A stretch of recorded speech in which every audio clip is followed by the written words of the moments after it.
Namaste. Welcome to the Soma Matha online Sangha. Join us in practice for inner peace, which brings clarity in life, improving health, relationships, success, and prosperity, and which prepares the mind for true meditation, which awakens intuitive knowing and spiritual sight.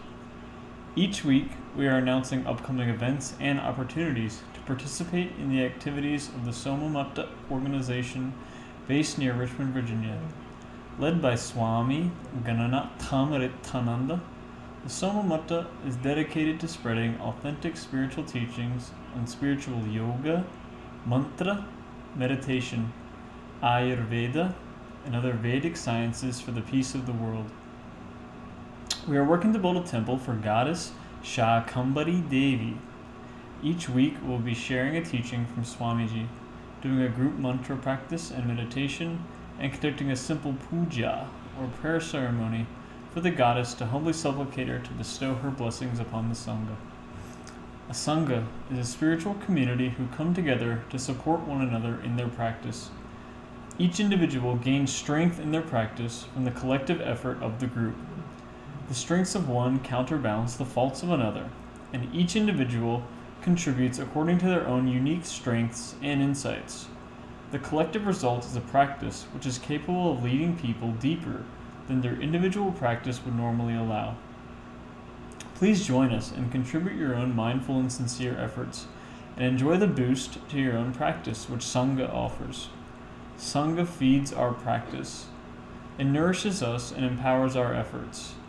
It smooths and balances the challenges we face as it lifts our consciousness into subtler realms. I'm Grant Ottinger. I've been studying with Swamiji for a few years. He's asked me to lead the Sangha since interconnection is weak at the property and live broadcast difficult. This week, though, we're actually broadcasting from the property. We've had to make some adjustments already at the beginning of the stream, but hopefully things will be smooth sailing from here on out. Our efforts to provide this virtual space and to publish the many free teachings available on the website, YouTube channel, and Facebook pages are dependent upon your support. As we shift towards taking some exciting new steps in our efforts to open a temple and teaching center here in Virginia, donations are necessary to cover the mortgage and utility bills. We are encouraging all Sangha participants to formalize their connection by becoming Sangha members and pledging their monthly support through our Patreon. There are 5 different tiers of support so that you can contribute according to your ability. All Sangha members receive access to additional teachings and opportunities for support in their practice offered through Patreon. If you want to deepen your practice and your connection to the Sangha, please visit our Patreon, which is the link provided in the bio, and pledge your support. To receive, we must give. The spiritual Sangha is offered freely to one and all for the benefit of the world. Please help us to continue this service to humanity by deepening your spiritual connection and are supporting our efforts in any way you are able. So, as many people know, we're selling a property we purchased 5 years ago for the Temple and Teaching Center. In the 5 years, we haven't been able to get the permits that are needed to have people come to worship, for prayer ceremonies and other events. We're talking to real estate agents now about selling the property and getting the property ready to sell physically, including taking most of the possessions and selling them. So there'll be an estate sale coming up that'll be posted on all our social media. So if you're able to purchase something, you can come and pick something up that has stayed here. It's been blessed, and you can also help us out by making a donation with the item as well. Our intention is to paint and repair the property between now and through the year so we can get as much as possible, but there's still a lot owed for the property, so we may not be able to get much. Our ideal goal is to raise $500,000 this year. We hope that it may be possible to raise $200,000 from the sale of the property, which leaves an estimated $300,000 needed for us to purchase a usable property for our work.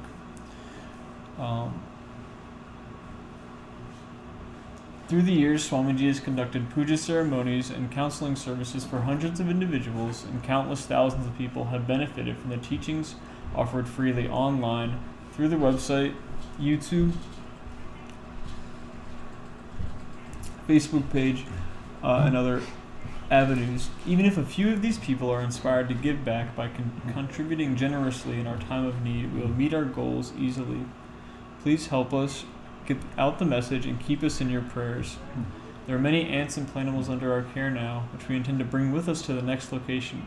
So we are working and praying for a quick relocation to a permanent home for our teachings, prayers, and spiritual activities. Please share our story and our posts on social media. Do not hesitate to reach out to us if you would like us to email you fundraising materials to help you spread the word to people you know. For many years, Swamiji offered his services free of charge to all who approached, and we continue to provide many invaluable resources free to one and all. We need your help now more than ever to continue our efforts. Also in the news, just recently was released another volume of the Yanni newsletter. It was sent out to people that are involved with our Patreon, supporting us through that. It's exciting. There's practices that are in the newsletter that are specially sent out. There's Vedic studies every month. There's different Vedic verses that are sent out. There's also teachings that Swamiji has prepared to be sent out in the newsletter. So yeah, that came out just recently. Today, I think, got sent out. So it's very exciting. It's always nice to see that in the inbox. So now Swamiji is here with us, and I will turn it over to him if he may please give us a teaching.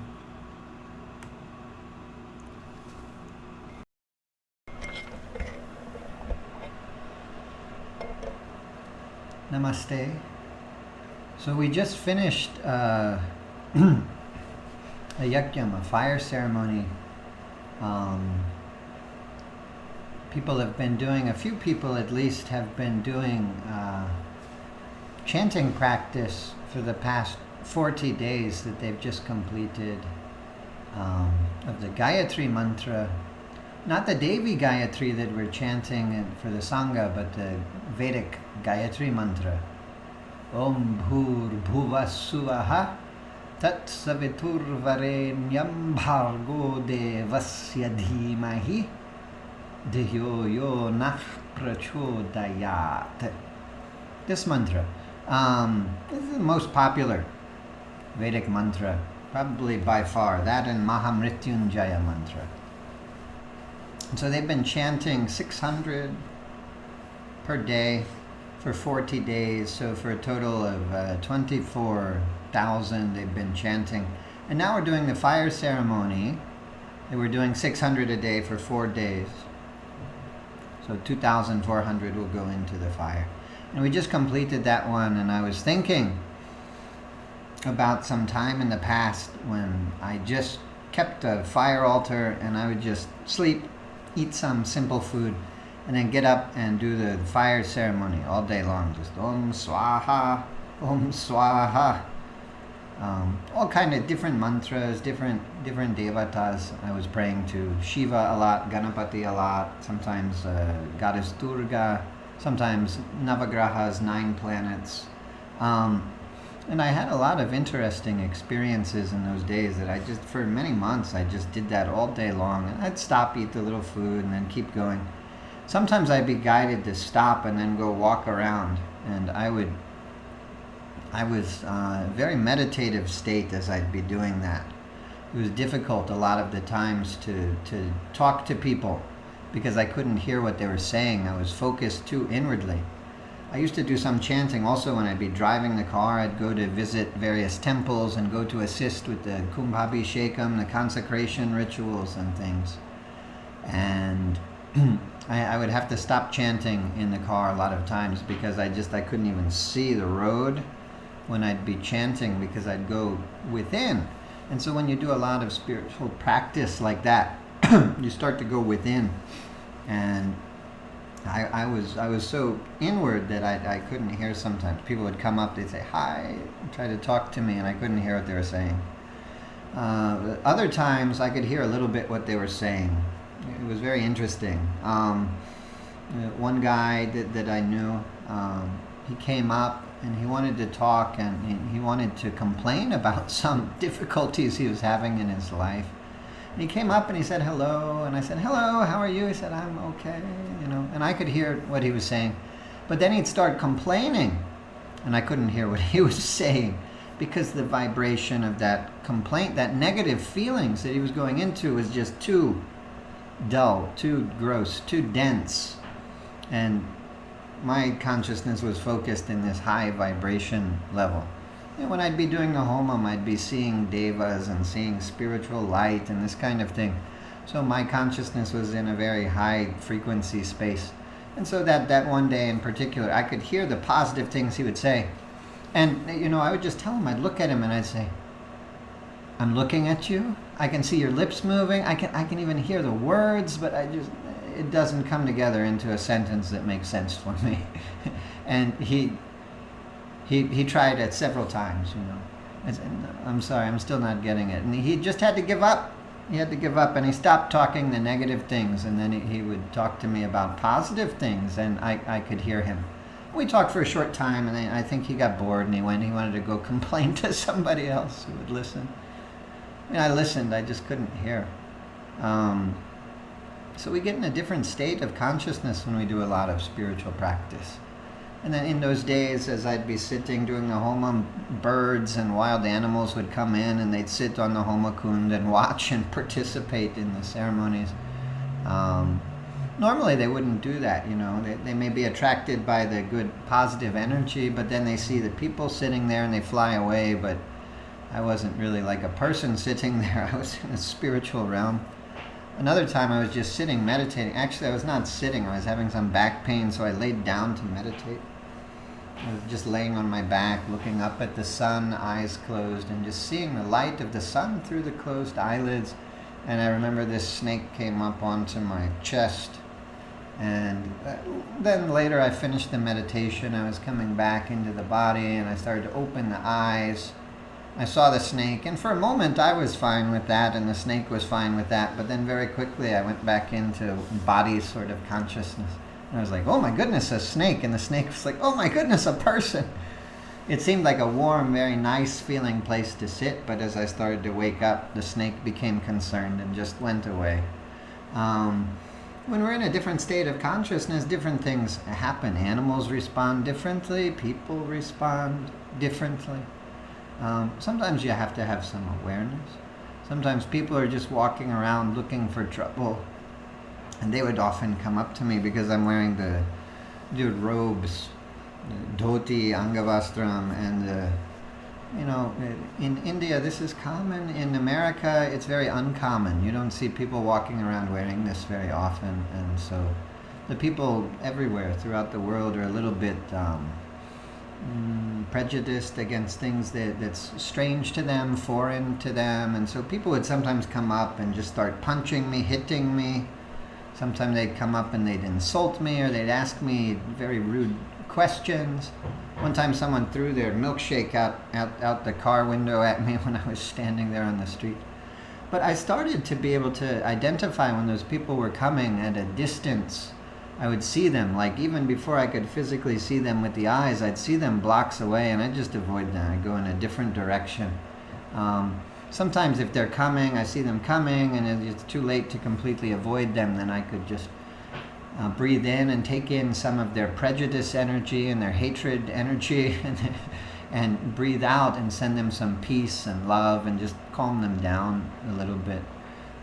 Once you learn to affect your state of consciousness, it's very easy to affect other people's state of consciousness also. The yogis, they can do this, but they don't necessarily do this. Of course, that's the whole secret to yoga. When you start doing the yoga practices, and I don't mean stretching, gymnastics. You can do gymnastics all day long and you probably just get more attached to your body. But when you're doing the higher practices of yoga, like japa, meditation, dhyanam, then you start to have some spiritual experiences, and you start to realize different layers of your body beyond than just the physical body. And you can start to feel your astral body, and your astral body is in a different place. You start to be aware of the pranic body. And the prana is the life force in everyone. If you have awareness of your prana and then you can affect your prana a little bit, you can affect everybody else's prana too. And so I think a lot of people who are very selfish, there's a limitation in nature, I think, to some extent. There are some people who develop some siddhis and then they keep a lot of egoism and hatred and they're doing the black magic. They try to hurt other people through doing the spiritual practices. But generally, there's a limiting factor that the person won't have mystical knowledge if they have too much judgment. Creates a veil, they can't see it, and they won't have too many spiritual powers. If they've got hatred in their heart, and if they're doing the pujas and things to try to hurt people, it won't be devas who come to answer those prayers and sending the blessings. It will be the asuras, the demonic forces, not the angelic forces. And so if you're meditating all the time and you're seeing the devas in your meditation and the spiritual light, then this darkness can't penetrate where it is. So recently some people, they got upset with me. I think very often people get upset with a spiritual teacher because the spiritual teacher's job is to reveal to them, help them to see all the attachments within themselves. The spiritual practices do that. If you do enough mantra, you start to feel really bad. Because all the repressed emotions from this lifetime, and maybe from 20, 50, 1,000 past lifetimes will start to come up. Because it acts as a barrier for us. Whatever is unresolved is karma. And it's sitting there in the subconscious mind. We carry it in the astral body with us to the next lifetime. We bring it into this lifetime. And so when you start doing the spiritual practices to free you from the karma so that you can have the experience of the divine, you don't immediately have the experience of the divine. You start to have contact with all these negative emotions. And for a lot of people, this is anger. It can be fear. It can be sadness. But for a lot of people, it's anger. A lot of people who are doing a spiritual practice, they think, well, I should not feel anger. Anger is a base emotion. It's a low frequency, low vibration emotion. I shouldn't feel anger. And that's not how the yogis do it. The yogis feel that anger, every bit of it. They feel it and they sit with it and they observe it and they let it pass. Normal people, they repress it. And a lot of people, when they think they want to become a yogi, they just become even more normal. They repress even more. They say, okay, well, I'm supposed to be spiritual now, so I can't have any anger, and they repress it and it builds up. And so the first thing that happens when people come to me sometimes is that the ball of anger comes out like a shooting star, like a comet or something, like just ball of fire. Starts shooting out, and of course they attach to it, they try to make sense of it. They may go away, they instinctively they pull away, and then they come back, they say, well, this Swami is good, he'll help me develop the peace. They come back, the anger comes again, and so like this they start to associate the anger with me. They think I'm making them angry. They try to make sense of it in their logical mind. They try to understand, why is it that I'm angry? The Swami must have done something bad, and they devise different stories to help them to explain it about things that I must have done. Or sometimes there's no story, they're just very angry. And so yeah, some people got angry at me. They started to put the black magic onto me. They tried to. Of course, it didn't affect me. Not at all, but it did affect several of students around me, so I had to do some ceremonies to take it off of them. Their association with me, I think, opened them to it, and they were not necessarily as constantly in a high enough vibration to protect themselves from that. The best protection from any dark forces is just stay with the light. But to get to the light, we've got to go through the darkness, and so that's the trick. It can be difficult to tell, are you making the negative feelings now from the bad actions that you're doing? Are you making things worse, or are you simply going into what needs to be faced and released? It can be overwhelming, it can be very confusing, And the ego is always offering some kind of escape from the true spiritual practices, always giving you stories and reasons why you've got to stop. Ego can be very, very, very, very tricky. Once you start to know the qualities of the divine, the ego will know it too and start to copy the qualities of the divine to try to trick you. A lot of people come to me, they say, I heard a voice. It was very urgent, it was very angry, it was very full of fear. It said, I have to do this now. I said, yeah, no, God is not going to be urgent and angry. God will be calm and peaceful. Do this. Do this. It's not urgent, it's not pressing. Do it very peacefully. And so the ego learns this kind of thing. I tell people that, and it helps them for a week or two, and then the ego starts to act very calm. Now you've got to do this. So the ego is very tricky. That's why you need to have a spiritual teacher to help guide you energetically. You stay with that teacher, and the ego will not stay with you. It will start to go away, but you've got to be ready to humble yourself, because every experience in life then will put you down. We've got to be ready for unrewarded practice for many years, maybe 20 years, to come to a deep state of realization.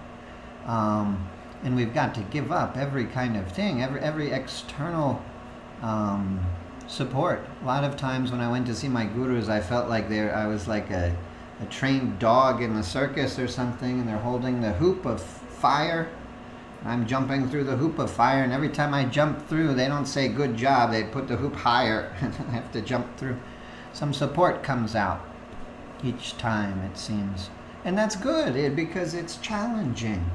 And when we challenge ourselves, we get over the egoism, we get over the attachments. But we can't overcome the attachments that limit us without overcoming the egoism and the arrogance and the desire for all kinds of external things in the world. Instead of being focused on getting things outside, get things from inside. There was a time my guru had me go, and he said to me, where are you living? And I said, well, I'm living here in this place. He said, oh, okay. But what came to me as he said that was a message that, no, don't live there. Go now. And so I went straight back to that place and I left. I had nowhere to go. I had no things with me. I had like japa mala, rosary, and not much else. I just left. I walked off into the night, and I was fine, but I was wandering around doing spiritual practice from place to place like that, like a sadhu, living like a sadhu in the USA. In India, sadhus have it very easy because some people respect the sadhus. People want to come and give the bhiksha, give the food to the sadhus. To come and give clothing, give money to the sadhus, to come and ask for their blessing. But people just thought I was crazy. I would sit there and they're just throwing rocks. And you ask people for food in the USA and they won't give it. They get angry at you. Like, what's wrong with you that you're hungry? We won't give you the food. So I didn't even ask people for the food. In India, the sadhus, they may go and knock on 3 doors, and in a day they can knock on 3 doors and they ask for the food, and people more often than not will give the food. If they knock on 3 doors and they don't get the food, they fast for the day. And so I started a practice if I would only take the food if people offered it to me. I wouldn't ask for it. I wouldn't even tell people I was hungry. If they offered me the food, I would take the food. And so I didn't eat very often, like once every 2 weeks, once a month sometimes. I got very concerned for a little while there. I started thinking, oh my God, it's been 17 days, Lord. Been 17 days since I've taken the food and water. I was like, Lord, if you want for me to die, I'm ready to die, but I'm concerned. I don't think that you want for me to die, and I think I might die if I don't get the food. And a voice came to me, an inner voice came to me and said, look it up. A person can live without food for so many days, I don't remember. A person can live without water for like 3 to 5 days. You've gone for 17 days, so isn't it that I'm feeding you? I was like, well, I guess. I was crying before that, just concerned and upset. But I had to admit that some force was feeding me from within. The Lord was feeding me because I did with faith what my guru had asked for me to do. In those days, a lot of interesting stories. A lot of things were happening. but I just share a couple. I was thinking about the fire because I was thinking, well, I've been chanting 600 Gayatris, a bunch of Ganapati mantras, and so am I in the body enough to talk to people? I don't know. So I did a phone call before I did this. I need to, our website domain expired and the website was down, so I had to call, and there's difficulties, of course, to get the payment through the card. And so I talked to that lady for a while, and she brought me right back into the body. Thank you, lady. So I could talk to you guys. What do we do now? Our japa? So yeah, I guess we'll do our japa. Let me find a japa mala so I can count this, and we'll do the Devi Gayatri. Can people see behind me the Devi, Shakambhari Devi, the goddess? We're working to build a temple for the goddess Shakambhari Devi. She's a form of goddess Durga. She relates to the forest. She relates to nourishment through food. She's got all the qualities of Durga, so she's strong and protective. She doesn't ride on the tiger. She rides on Simha, the lion. More like Goddess Kali. She's got some darkness to her. She relates to the forest and all the forest spirits and the animals and the plants, the plantimals and the ants. And she relates to the all plants, trees, shrubs, medicinal herbs, fruits, vegetables. Story in the Puranas that the demons had gotten power from doing the tapasya. I don't understand. I don't understand mythological stories, but I don't understand. It goes against what I was just saying, that there's some limitation to the darkness you have. If you're trying to take over the world and hurt just everybody, you probably won't get that many of siddhis with that in your mind. But somehow in this story, asuras, the demons, were doing tapasya, and they got the siddhis, and they got control, and everything dried up on the earth. And there have been droughts and things, and there are definitely spiritual forces at work with everything. With the Nazi Germany, there's spiritual forces at work. With World War and everything, spiritual forces, demonic forces influencing things, influencing the consciousness of the German people so they could follow the Hitler.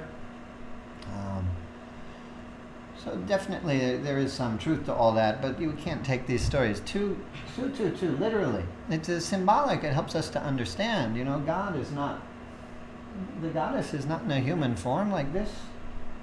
The goddess is made of light in the spiritual inner realm.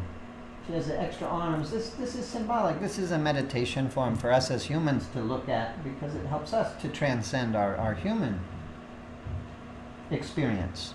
She's got the extra arms. It indicates that she has superhuman powers.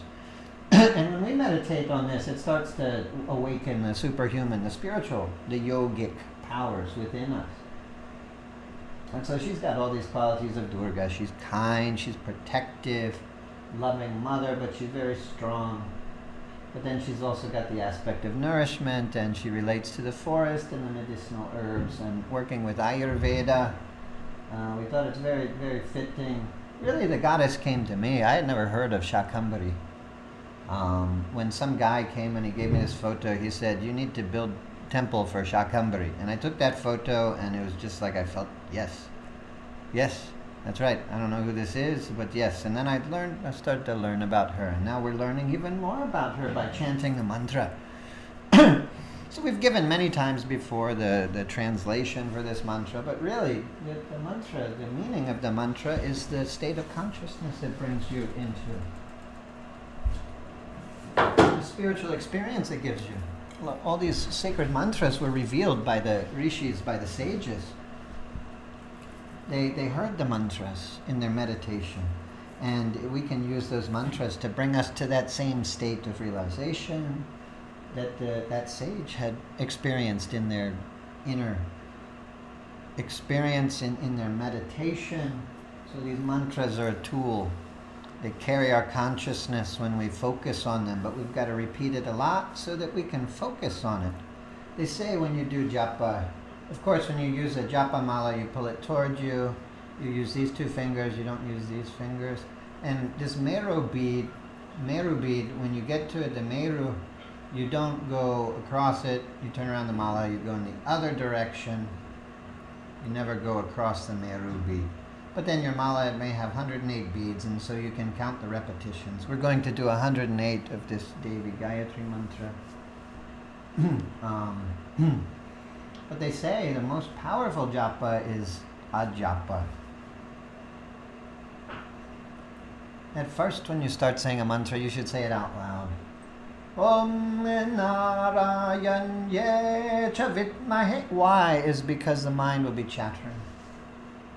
If you're saying it very quietly, Om Narayanye cha vidmahe Shakambhari Gayatri, then what happens is the mind chattering will be louder and you'll get distracted. And all of a sudden you realize it's been 5 minutes and you're not focused on the mantra at all. They say it's more powerful if you do it silently, but if you do it silently, you'll be carried away by the thoughts. So we start very loud. Narayanye cha vidmahe Shakambhari cha dhimahi.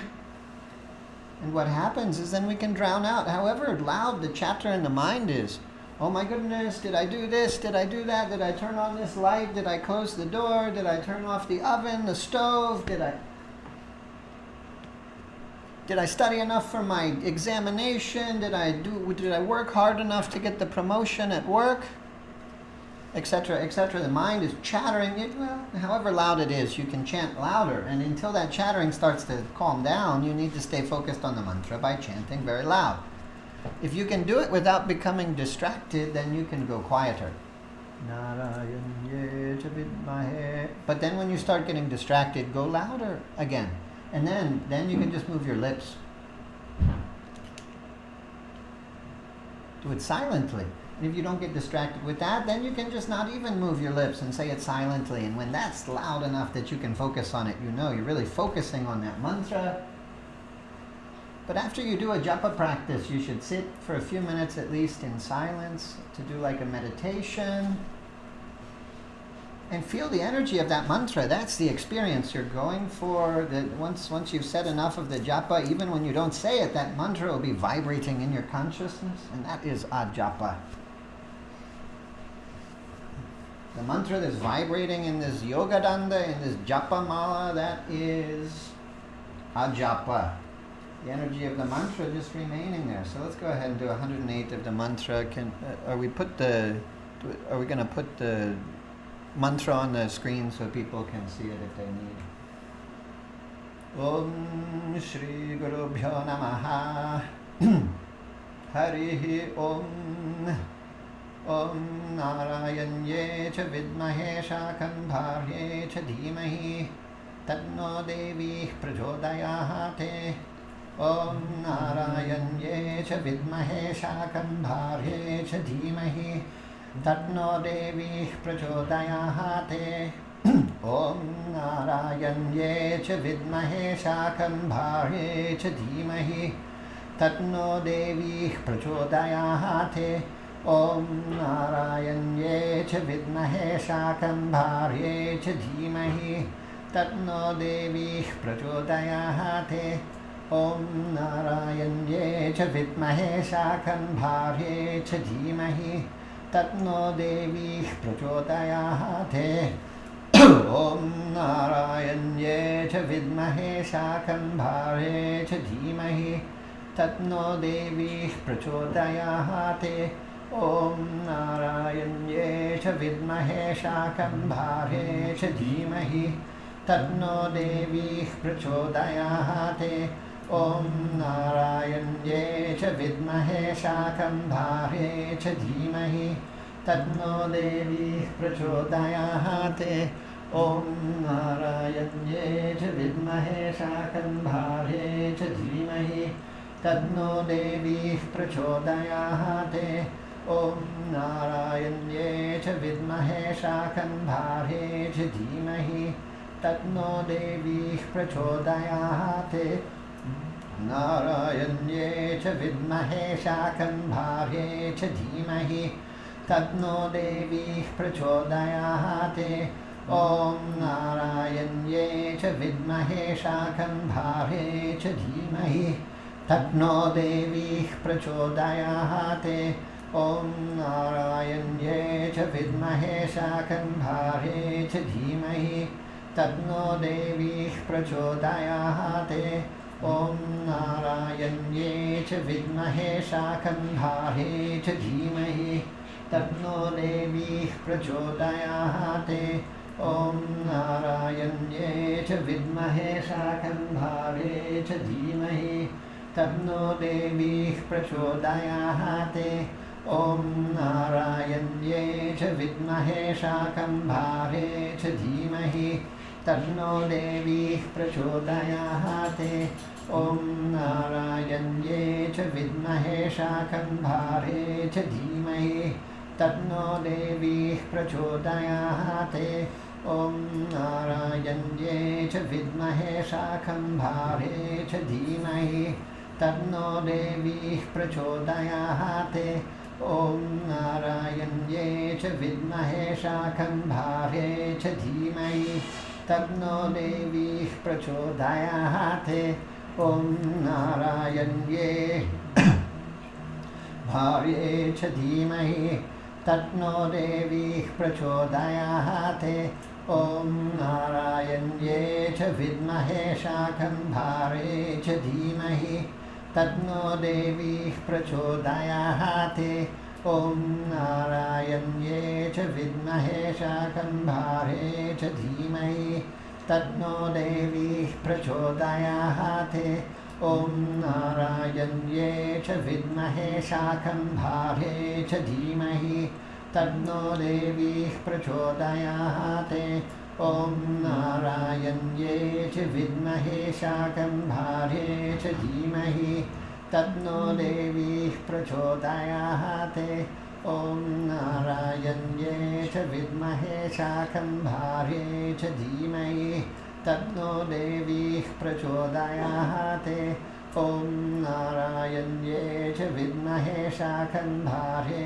च धीमहि तन्नो देवीः प्रचोदयात् ॐ नारायण्ये च विद्महे शाकम्भरे च धीमहि तन्नो देवीः प्रचोदयात् ॐ नारायण्ये च विद्महे शाकम्भरे च धीमहि तन्नो देवीः प्रचोदयात् ॐ नारायण्ये च विद्महे शाकम्भरे च धीमहि तन्नो देवीः प्रचोदयात् ॐ नारायण्ये च विद्महे शाकम्भरे च धीमहि तन्नो देवीः प्रचोदयात् ॐ नारायण्ये च विद्महे शाकम्भरे च धीमहि तन्नो देवीः प्रचोदयात् ॐ नारायण्ये च विद्महे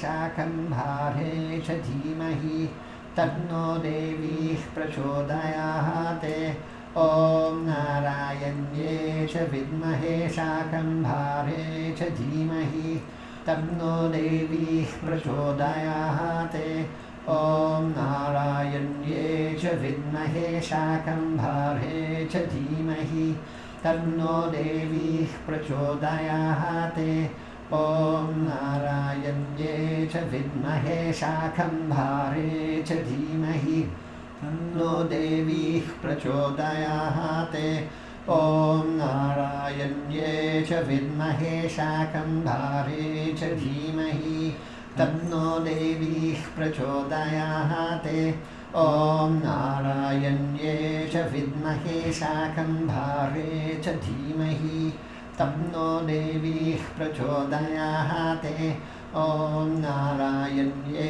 च विद्महे शाकम्भरे च धीमहि तन्नो देवीः प्रचोदयात् ॐ नारायण्ये च विद्महे शाकम्भरे च धीमहि तन्नो देवीः प्रचोदयात् ॐ नारायण्ये च विद्महे शाकम्भरे च धीमहि तन्नो देवीः प्रचोदयात् ॐ नारायण्ये च विद्महे शाकम्भरे च धीमहि तन्नो देवी प्रचोदयात् ॐ नारायण्ये च विद्महे शाकम्भरे च धीमहि तन्नो देवी प्रचोदयात् ॐ नारायण्ये च विद्महे शाकम्भरे च धीमहि तन्नो देवी प्रचोदयात्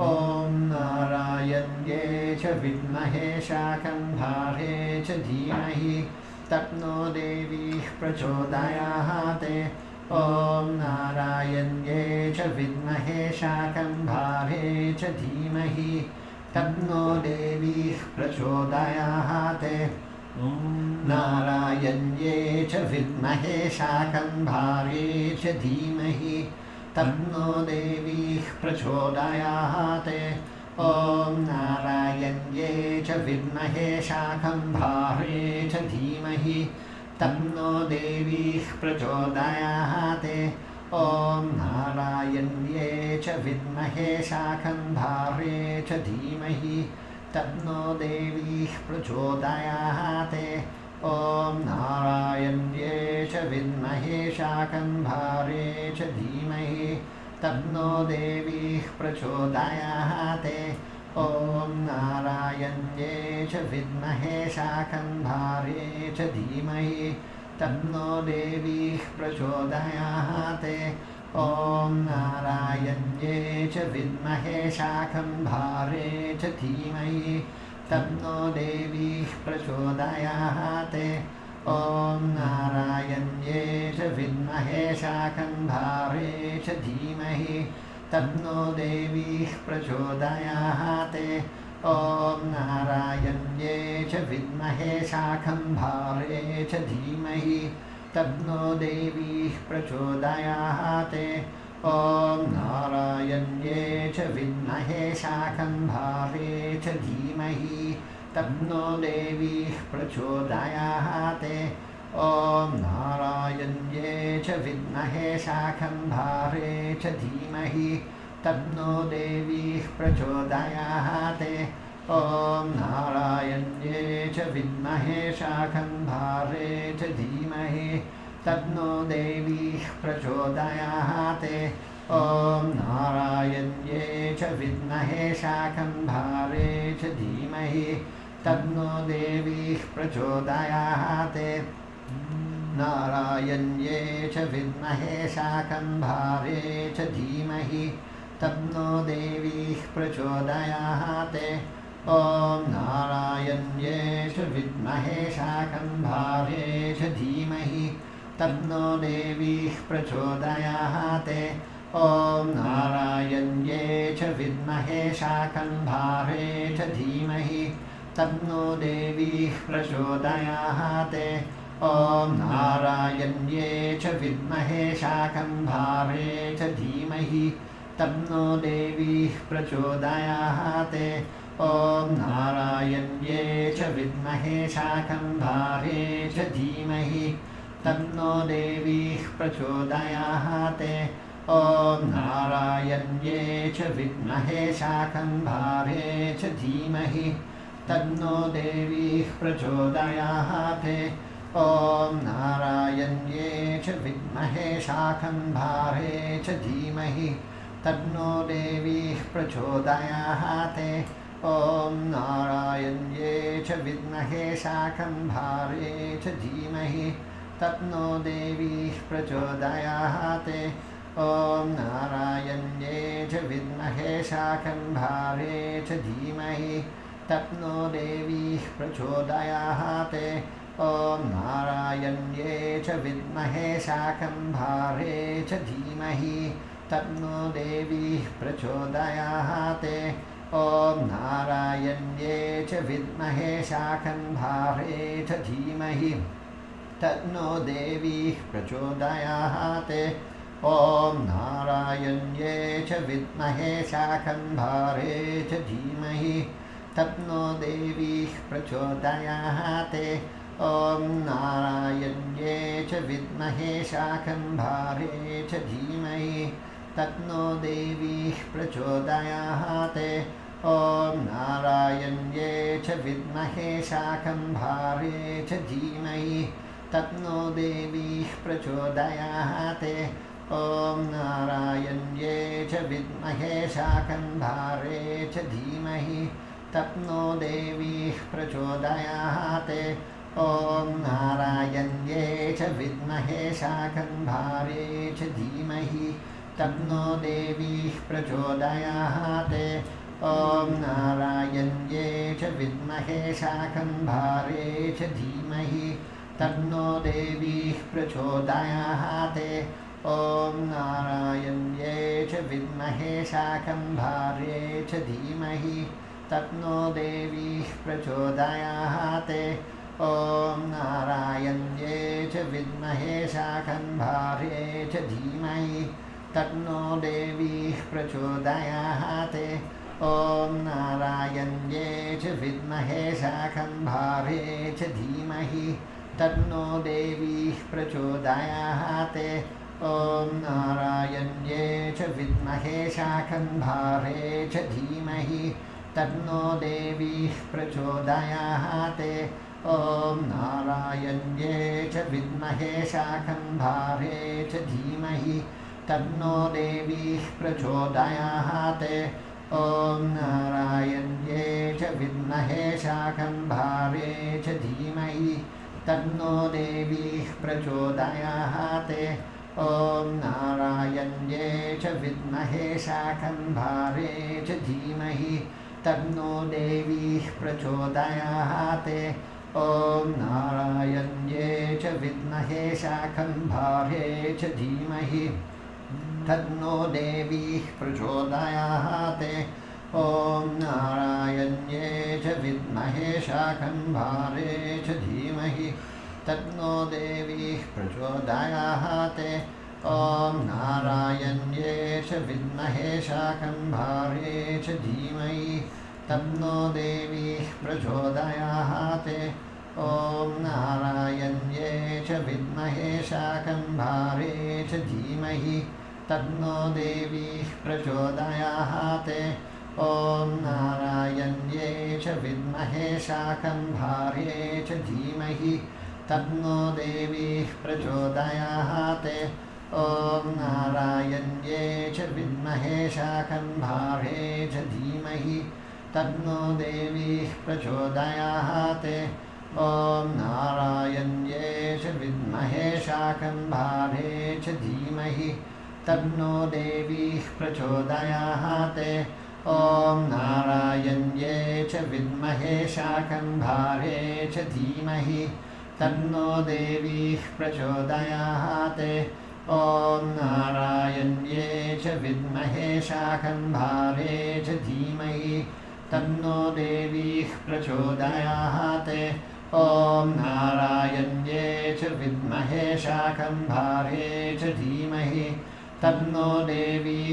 प्रचोदयात् ॐ नारायण्ये च विद्महे शाकम्भर्ये च धीमहि तन्नो देवी प्रचोदयात् ॐ नारायण्ये च विद्महे शाकम्भर्ये च धीमहि तन्नो देवी प्रचोदयात् ॐ नारायण्ये च विद्महे शाकम्भर्ये च धीमहि तन्नो देवी प्रचोदयात् ॐ च विद्महे शाकम्भर्ये च धीमहि तन्नो देवी प्रचोदयात् ॐ नारायण्ये च विद्महे शाकम्भर्ये च धीमहि तन्नो देवी प्रचोदयात् ॐ नारायण्ये च विद्महे शाकम्भर्ये च धीमहि तन्नो देवी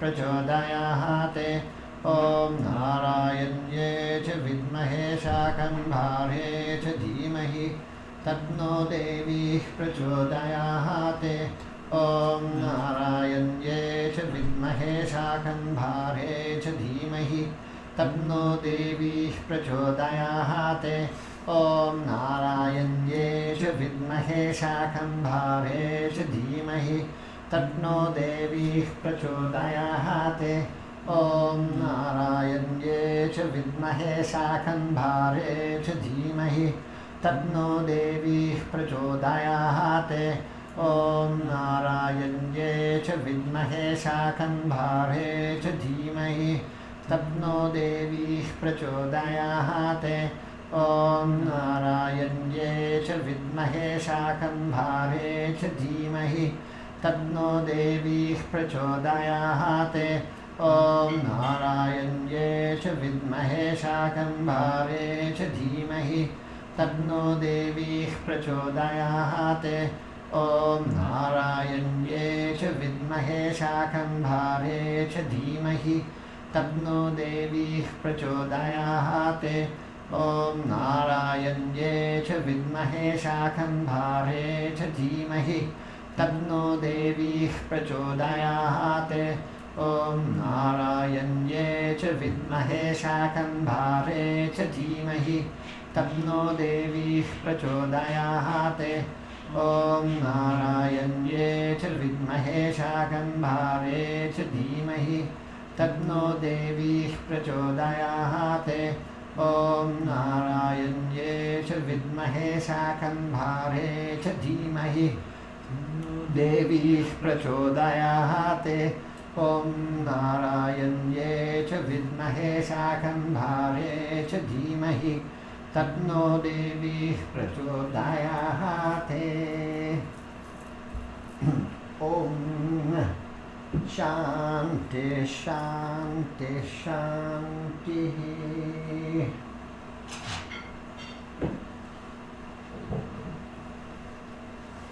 Grant, can you lead the guided meditation? Yep.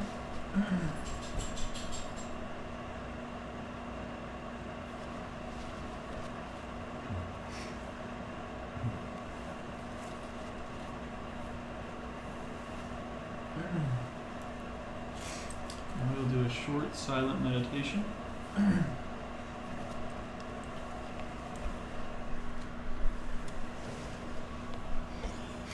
The instructions are to sit silently, spine straight, shoulders back and relaxed. Close your eyes. Allow yourself to see the inner light of the divine radiating from your heart. If you do not see it, feel it. If distracting thoughts or feelings come into the mind, allow them to be. Witness them without hesitation, without judgment, without analysis. Allow the light of the divine to heal them, bringing deep peace and wisdom. Practice sitting in the inner light, which is bright like 10 million suns. Let this light heal you. Invite that experience. Allow it to guide your consciousness and impel your actions for the highest good of the three realms. Om.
So we're not going to do a puja tonight. The temple's in need of a punyahavachanam before we should be doing puja here.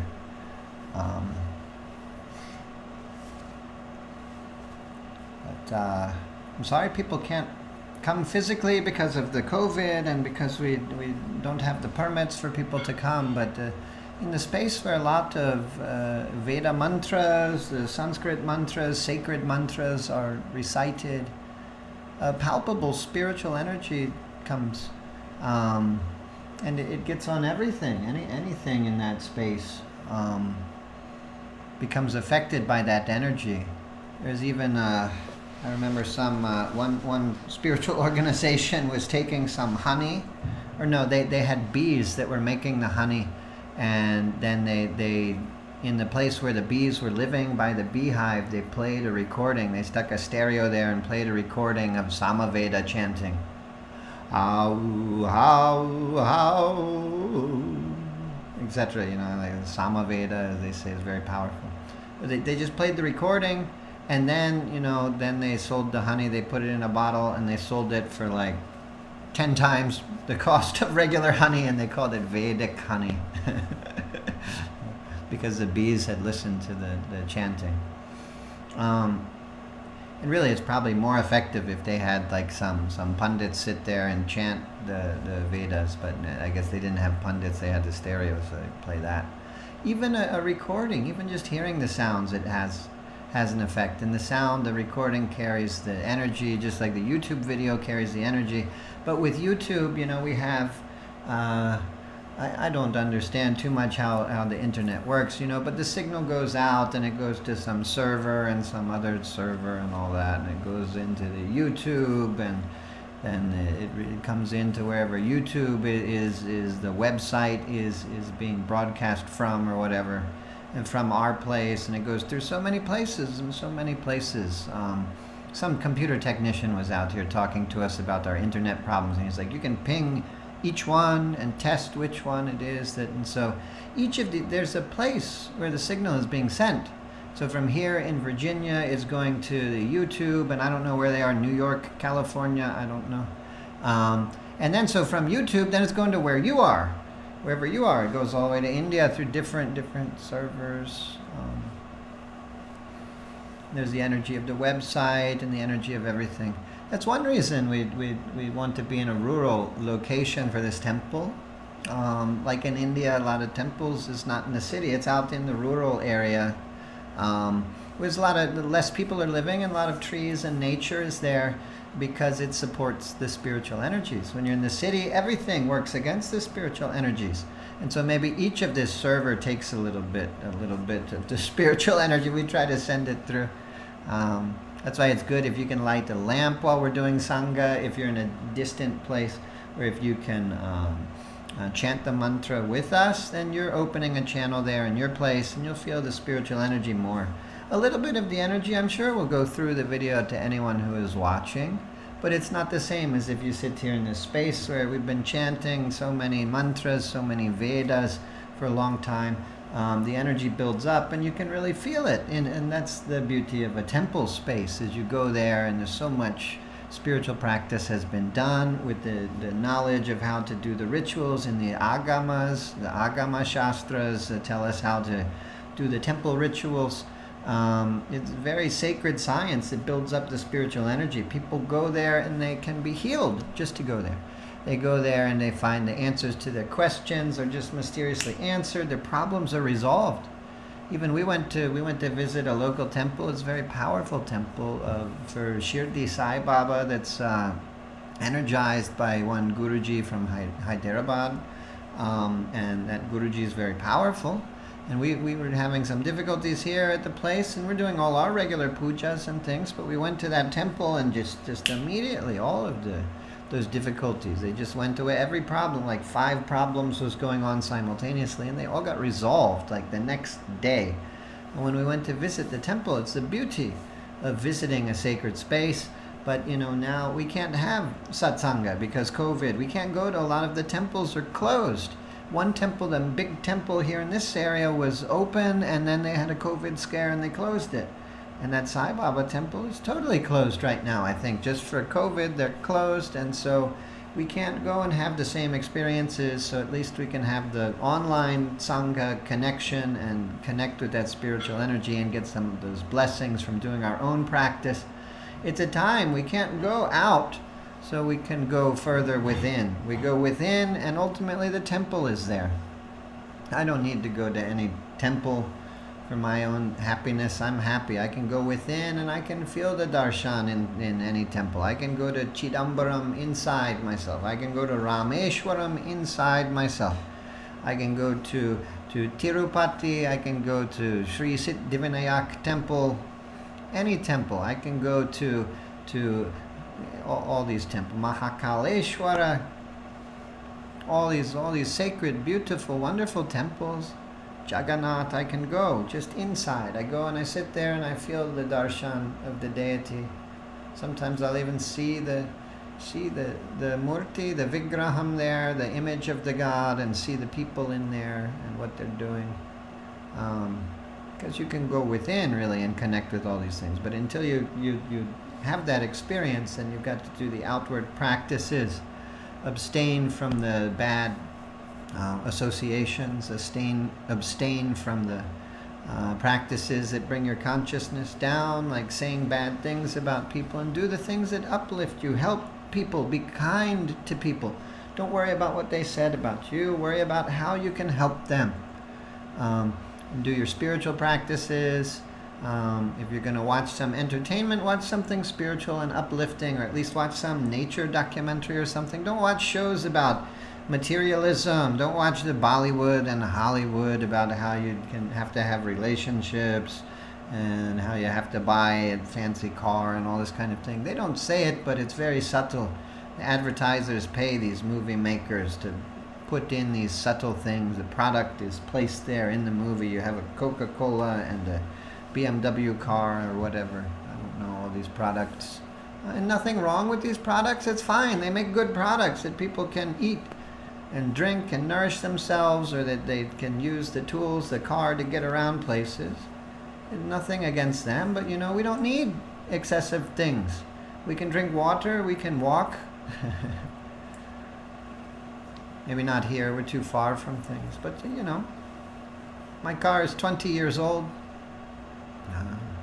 Simple car, that's all I need. It gets from point A to point B, so I can get to the store and get some food, which I do need. It would be too far to walk. It'd take me days and days. Be a tapasya, a real spiritual practice to do that. And dangerous too, because people drive crazy on the curvy back roads back here. There's no place to walk. Thank you for joining us. I think I'm supposed to say donate, because we have to move to a new space, and join the Patreon, support us on Patreon to get more contents, and to support us, we've got to cover the bills here. We're still not able to do any public classes or pujas because we're not getting the permits here. I think that's about it. Yeah. Okay, good.